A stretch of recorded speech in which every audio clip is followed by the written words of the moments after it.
Today I will show you how to forward multiple emails in Gmail. If you find this video helpful, please don't forget to like and subscribe.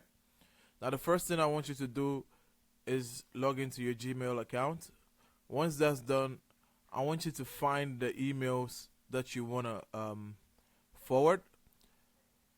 Now the problem with finding these emails individually is that it might take some time and it's a bit cumbersome because you have to click on the email, click on these three dots, and you have to individually download message, and that might be cumbersome because imagine you have 30,000 emails or 50,000 emails to forward.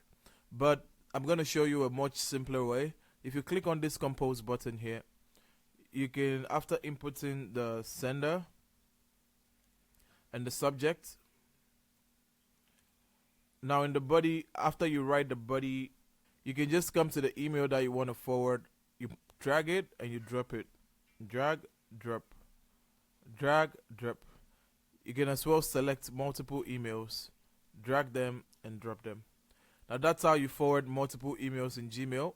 If you find this video helpful, please don't forget to like and subscribe. On to the next one. See ya.